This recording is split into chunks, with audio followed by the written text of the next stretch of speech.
incredible battle and fight to wrap up before the All-Star break from the Utah Jazz on a night where they wowed us, despite incredible statistical irregularities and discrepancies. And maybe the Jazz found 2 more rotation players. It's a fun night in Memphis despite a loss, and we're talking about it next on POSTCAST. David Locke along with Ron Boone after the Utah Jazz fall to the Memphis Grizzlies 117-111. All right, I got to start with the first number here tonight, Ron. The Utah Jazz on points off turnovers get outscored 40-3. They must have lost by 30. They should have lost by 30 if you come up with points like that. But, you know, what can you say? The Jazz just continue to fight. They play hard. It's like numbers don't mean anything to them. They just continue to play hard, and they get the momentum going sometimes, and boom, before you know it, they're scoring 64 points in that second half. All right. This is just kind of remarkable. So the Jazz get out. They trail by 24. They never lead in the entire game. Lauri Markkanen doesn't start. Knee soreness. Doesn't play.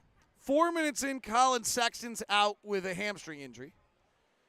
The Jazz are going to end up playing Juan Toscana Anderson 25 minutes, which with Rudy Gay out, they kind of knew they might do coming in.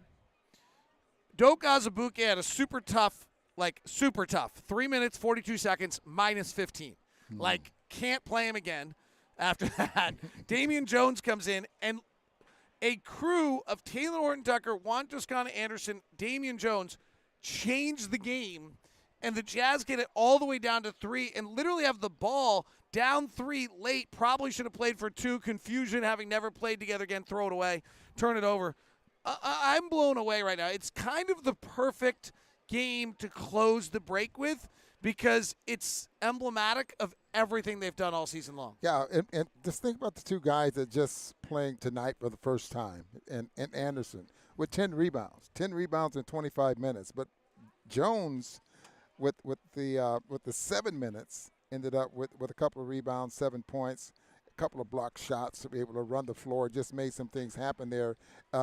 They just gave that Jazz the boost, that they needed, and it's a remarkable basketball game, I thought. Well played, I thought, for the Jazz in the second half after turning it over, about 20 times in the first half, and limited to about 4 or 5 turnovers in the second half, which was remarkable. All right. The new flavors of the month are always the most exciting for fans, but let's not go there yet. I want to talk about what we've seen out of Kelly Olynyk since the trade. Yeah. Kelly Olynyk was kind of just a piece, and he was playing, and he was a chameleon. He was just kind of floating around. He was just doing what he – and all of a sudden Mike Conley was out and gone. And so the first night he almost had a triple-double in Toronto. And then if you look at him recently, in the last 5 games, he's averaged 14 points, 6 rebounds, 3 assists. So now Markkanen's out, and now Sexton's out. So Kelly Olynyk puts up 28 points, 14 rebounds, 6 assists. He did turn it over 6 times, a plethora. Yeah. But 28, 14, and 6 for Kelly O tonight. He's really able to change his game on a night-in and night-out basis based on what the team needs. Yeah. And 16 shots. And that's what I'm looking at there. You're able to do all of that, 16 shots, played 37 minutes. You could just see that he wanted to be more offensive-minded early in the ball game because I was trying to find out, I was trying to look at my notes there and see how many shots a game is he averaging this year, and I had the feeling that he was going to get up. Well, you said it super early to me. What did you say? Went the first break, you're like, Olynyk's going to take 25 shots tonight? Yeah. Because you could just see that he thought that he needed to be more offensive-minded tonight if they were going to give the Jazz a boost and give them a chance to win the basketball game. And obviously, he was right. He's a plus 15, 28 points. That's a new season high. Old season high was 27. Plus 15 is pretty incredible tonight on that. The other part of this, Walker plays 32 minutes tonight. And again, the new guys are going to get all the flavor. We'll give it to him in a minute. Ja Morant has a bad night tonight. Yeah. And it's because of Walker Kessler. He could not get to the rim.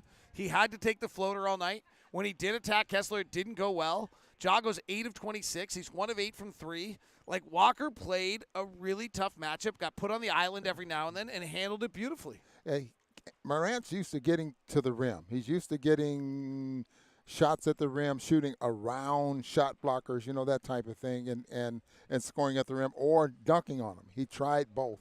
tonight. It didn't work. He tried dunking on Walter Kessler. Kessler comes up with a piece of that. Tried shooting around him. Kessler ends up blocking that shot there as well. So he was unable to get to the rim like he has throughout the year. And but I didn't think early in the ball game he was that offensive minded there as well. Frankly, he might have swung this game a little bit when he got offensive minded and Memphis got out of their rhythm. It might have given us a little bit of a boost. Yeah, he got a little selfish late in the third quarter. It was like, and you mentioned it, you thought, okay, he's probably thinking because the Jazz were trailing by so many points, okay, I'm not going to play in the fourth quarter. I better get my numbers. And he was right. The Jazz. He ended up getting his numbers. He just had to do it in the fourth quarter. Ochai Agbaji plays 38 minutes tonight. A lot of interesting moments with him. 17 points tonight. Will Hardy ran a 3 for him late as the set play out of the timeout. He comes up short on it, but he's guarding Ja Morant a lot tonight. I mean, really a big experience for him tonight as well. It really was, and that he only that dunk he had. Oh yeah, as you mentioned, was unbelievable. If Morant, who's accustomed or used to going up and blocking shots, of guys in transition, he had no chance of getting up that high to block that shot on Agbaji. All right, let's talk about him. I want to talk about Talen too, but let's talk about the two new guys. Did the Jazz find two players that can play for them? Juan Toscana Anderson, who spent 3 years with the Warriors. He spent this year with the Lakers unsuccessfully. He did get a lot of time in the Warriors' bad season 2 years ago. I think he got 16 starts. He plays 7 minutes tonight. He had 10 rebounds. He had 25 minutes. He's about a 35% career three-point shooter. He hits 1 of 2. He's just super active, and the word on him is he's tough, and I thought he showed it. Yeah, he showed it, and I didn't have any idea about the rebounding. Very impressed with 10 rebounds in 25 minutes, and one offensive rebound there, but very impressed with it. I like rebounding guards. I mean, there are some guards back, like I'll just bring up Jason Kidd as an example, the coach of the Dallas Mavericks, who was a point guard but a rebounding guard there as well at 6'3", 6'4". Coaches like those guys there as well because that means they can get the rebound and run right away and don't have to look for a guy to bring the ball up the floor. And the real stunner, Damian Jones, 7 minutes tonight, 7 plus 10 in those 7 minutes, 7 points, 2 rebounds, 2 blocks, but you had to he and Talen Horton-Tucker, who did play together for a brief period of time together with the Lakers, almost looked like they had a connection. Horton-Tucker finding him on lobs, sprinting the floor. He pinned Desmond Bane once. He did a lot of interesting things tonight. Yeah, short period of time, made it an impression, I'm sure, not only on us, but I'm sure he made a big impression on Will Hardy there as well. Do you think that this does make Will Hardy go to break thinking a little bit, like as though these two guys just proved to him in their opening game, like, oh, actually, those are guys I can turn to at some point? Yeah, without a doubt. I mean, you lose Beasley, you lose Conley, and you lose Alexander Walker, and so those guys have to be replaced because those guys were the part of the success. Part of the success the Jazz had. It's almost all-star break, Ron. You're okay. at the beginning of the year. So how do you replace those guys and what they were doing, and how do you replace those numbers? It's a possibility that this can happen. So going to the break, I'm watching film and trying to figure out what guys can play together, what kind of rotation can I have, where do I mix these guys in? Sure, Will's thinking about that over the break for sure. We're all rooting for Doak. He's been through so many injuries. It's so much stuff. He's really struggling. He's struggling to stay on balance. He's turning it over when he gets it.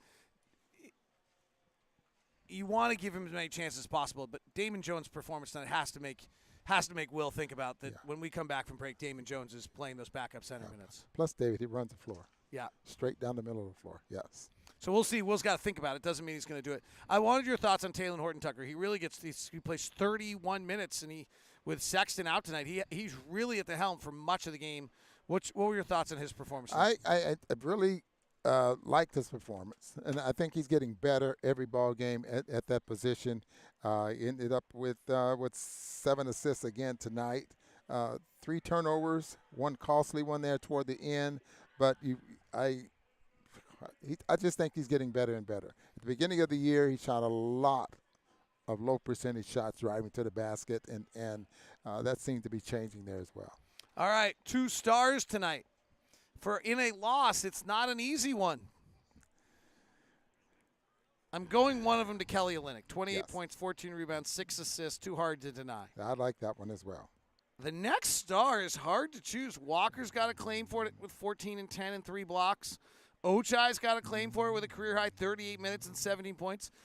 Juan Toscana Anderson's got a claim on it a little bit with his performance of Damian Jones, 7 minutes, has got a claim on it. Horton-Tucker was plus 11 in 32 minutes tonight. I think I'll go with Abaji. Ochai Agbaji. Yes. And Kelly Olynyk, the Kelly 2 stars Olynyk, tonight, yes. ladies and gentlemen. Yeah. Thanks very much. What did Lacey say? Lacey said, what were Lacey's stars?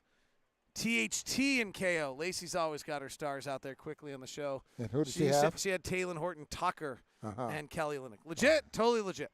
Have a wonderful All-Star break. We appreciate you very much. Thanks for tuning in. 22 to go. We're 6 furlongs into an 8 furlong race, and there's only a sprint